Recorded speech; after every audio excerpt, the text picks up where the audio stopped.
Howdy folks, and welcome to the Hillbilly Kitchen. It's apple season, and today we're cooking up some old-fashioned apple butter.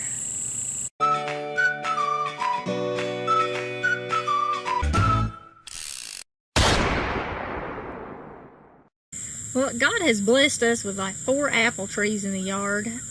We planted all kinds of trees when we moved here. When we moved, this was an old farm, and it was just a big field.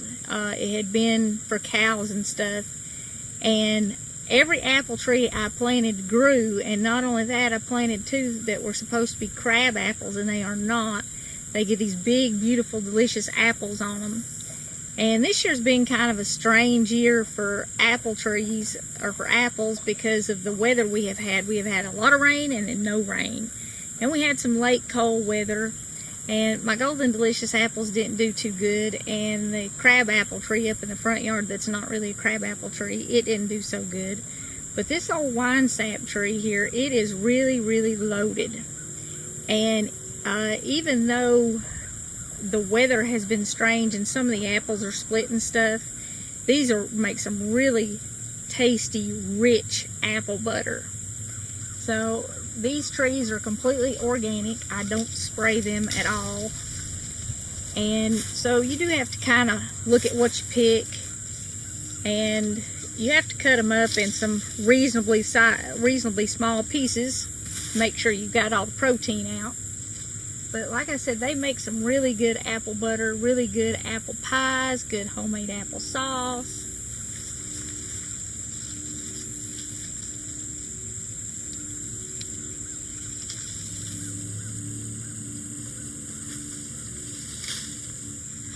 Well, I've about got my bag full of apples here, so let's go in and make some apple butter. To make apple butter, you want 8 to 10 pounds of apples. I weighed my apples after I cut them up, and I had about 7.5 pounds. So an 8 to 10 pound bag of apples, if you buy them, is about what you're going to need. Now, you can peel your apples for apple butter, or you can leave the peel on them. It doesn't matter, because this is going to cook for about 8 hours. And to get that real old-fashioned apple butter, you do have to cook it 8 to 10 hours. I don't care what recipe you use. If you don't cook it that long, it's not going to have that dark, rich, thick flavor and texture. There are a lot of recipes out there that apple butter in an hour and a half. That just is not going to give you old-fashioned apple butter. Let's say if you're worried about pesticides on the apples that you buy, definitely peel them. You don't necessarily have to cut them up in pieces this small. You do want to core them. And all you really need to do is core them, wash them, cut them up, and put them in your pot. You need of course, some spices in apple butter. It is spicy, and the amount of sugar you use in your apple butter is going to depend a lot on what type of apples that you use. My apples are wine sap apples. And wine saps are a crisp, sour apple. They're kind of tart. If you're using a Granny Smith or a Macintosh or something like that, you're probably not going to want as much sugar. But it is still going to take some sugar. So anyway, the first thing you need is you need some salt. And I'm starting with 2 teaspoons of salt. Now all these spices, once the apple butter's cooked, we're going to taste it and adjust them. I've got about a teaspoon of cloves. I've got a teaspoon and a half or so of nutmeg here. And I've got about a tablespoon of vanilla. The vanilla is really important in the flavor. It gives it like a full flavor, and it kind of blends everything together. And I've got about a tablespoon of cinnamon. And I will probably add more of all of this once it's cooked, but I want to taste it and see what the apples taste like after they're cooked. And every kind of apple, and even every pot of applesauce or apple butter, is going to come out different. They're just going to be at different stages of ripeness. Every apple variety, of course, is flavored different, so you are going to want to adjust those.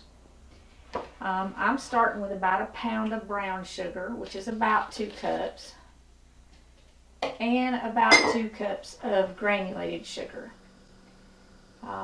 If you're using a sweeter apple, you might want to start with a little less sugar. But I'm probably going to have to add more sugar to this after it's cooked and I taste it. And you have to have a little liquid, about 1 cup of liquid. I have some apple cider here. You can use apple juice. You can use grape juice even. You can use water if you don't have any juice.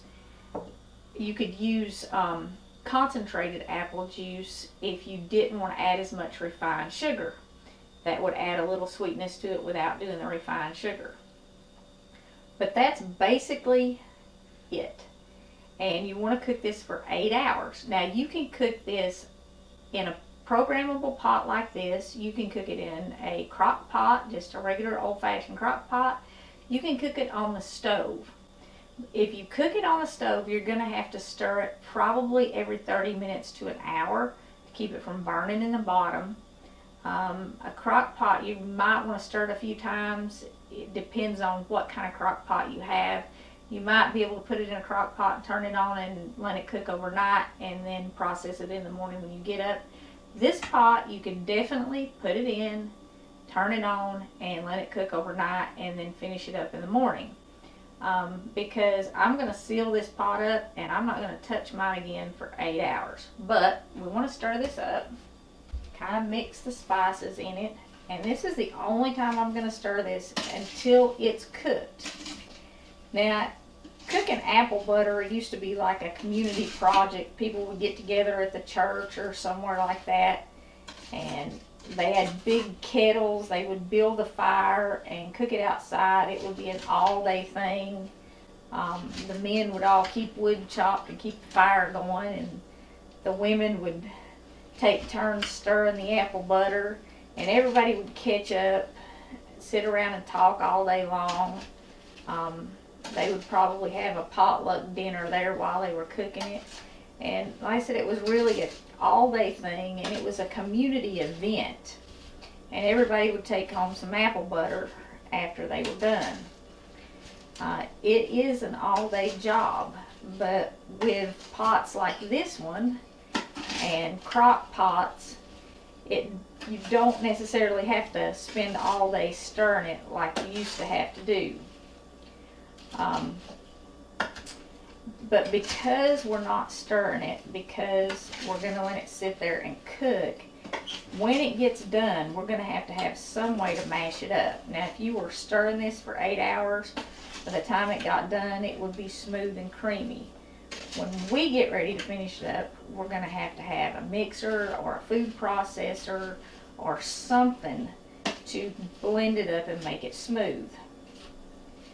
If you cook yours on the stove, though, and you stir it several times through the day, you're not going to have to do that.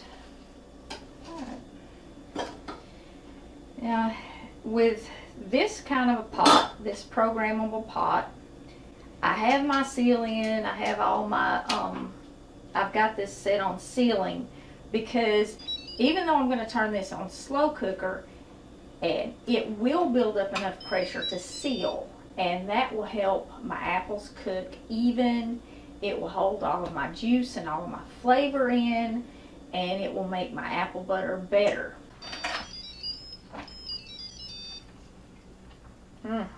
Mercy, that looks good. Now, you can see that our apples are all nice and brown, and that's what you want. Now, if you had been cooking this on the stove and stirring it all day long, these apples would have been completely busted up and they would have been really smooth. But because we cooked it in this pot and did not stir it at all, we just let it sit there and cook, I'm going to use a little immersion blender just to smooth it all out really good. You could also use a hand mixer if you wanted to. You could take this out and dump it down in your stand mixer, or take it out and dump it in a blender. It would take a few blender cups to blend this all up though, because this is about 6 or 8 pints, 4 quarts of apple butter here. So that's going to fill up a blender a few times. You really need some kind of mixer or one of these little immersion blenders to mix this up.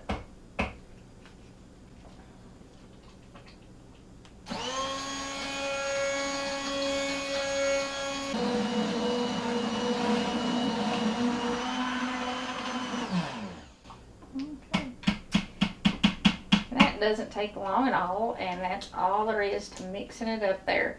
Now at this point it's really thick, and because our pot is still on, it will pop, so watch it like that. I have several spoons here and all my spices to taste, and okay, you hear that? When these pots, the timer goes off, they don't actually cut off. What it will do when it gets done beeping, if I'm not in the room, is it'll just turn on keep warm. And it will keep whatever's in it at a safe temperature, so that when you get to it to check on it, it'll still be hot. It won't have spoiled or anything like that. So if you've got it set for 8 hours, like we set it for our apple butter, and you get busy and you're not in the room and it goes off and you come in an hour after it went off, it's perfectly fine, because it will maintain its temperature and keep your food from spoiling. So anyway, we're going to start tasting and adjusting. I've got extra sugar, I've got all my spices.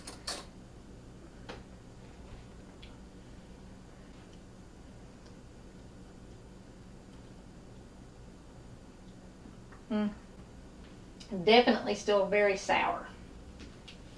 I have about 3/4 of a cup of white sugar and about 3/4 of a cup of brown sugar here. I'm going to add all of that, and I may still have to get some more. Mine is very sour still. I can't tell if it needs more cinnamon or not. Okay, let me try this. And you're going to have to do this with your apple butter too. It doesn't matter what kind of apple you use. You're going to have to taste it. You're going to have to adjust your sugar and your spices.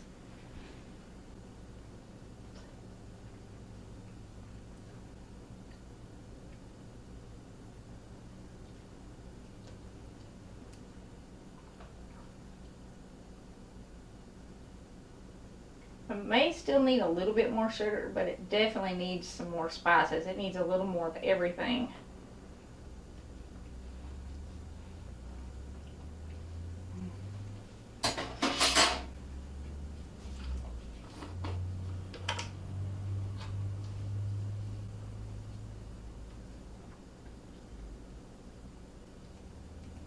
Nutmeg is kind of a medium spice, I guess.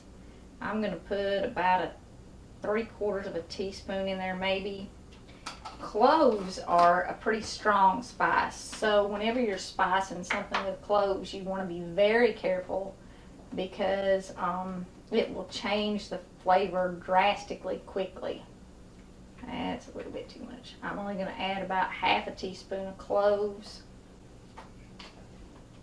And cinnamon doesn't add quite as much flavor as the clove, or as the nutmeg does. The cloves are going to change the flavor drastically with just a little. The nutmeg, not quite as strong as the cloves, and then the cinnamon is not as strong as the nutmeg. So I'm going to do a whole teaspoon of cinnamon. Like I said, it does still need some spices for sure. And I really think it needs a little more salt and a little more vanilla too. It may seem strange adding salt to something like apple butter, but it really needs the salt in it. I mean, you could make it without it, but it totally changes the flavor. And I probably added about 1/2 teaspoon. And I'm going to do about a teaspoon of vanilla. And we'll try that and see if it still needs more sugar.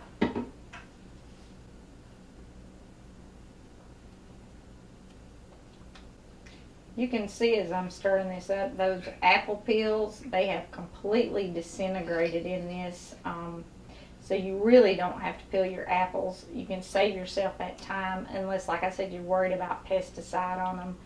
And most of the pesticide in commercially produced fruit is in the peel. So if you're worried about that, you can peel them.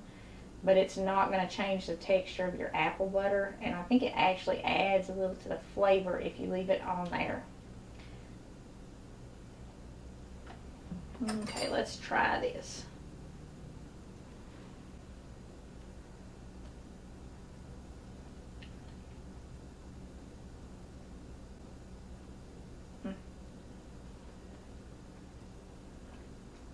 Yep, that's pretty good.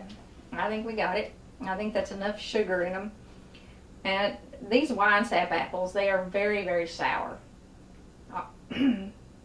And I use 3 cups of white sugar in them, almost, not quite, and almost 3 cups of brown sugar. If you're sweetening it, you can use all brown sugar or you can use all white sugar. It really doesn't matter. It's just your preference, which one you want to use. I got apple butter in my throat. The spices, how spicy you want it, that's kind of to suit your taste too, and you are going to have to adjust it because every apple is different. These pots really take the work out of that all-day process that apple butter used to be. Give this apple butter a try, especially if you know somebody that's got a tree, because even if the apples are organic like mine, you can cut them up and you can use them in this. And it's a really, really good recipe for that. And it's one of those things that has just been around for forever. And everybody loves homemade apple butter. If you're looking for something for Christmas presents maybe, and you don't want to spend a fortune on them, homemade apple butter makes a great Christmas present. You can put some cute little labels on your jar and give it away at Christmas time. I appreciate you joining us in the Hillbilly Kitchen. Tune in to our very next video because we are going to process this in a water bath canner and give you some of the basics. Actually, we're going to process it in this pot using a water bath canning method. So tune into that video. We'll show you how to save your apple butter so you don't have to eat a gallon of apple butter tonight. And we really appreciate you joining us in the Hillbilly Kitchen. And until next time, remember to put God first.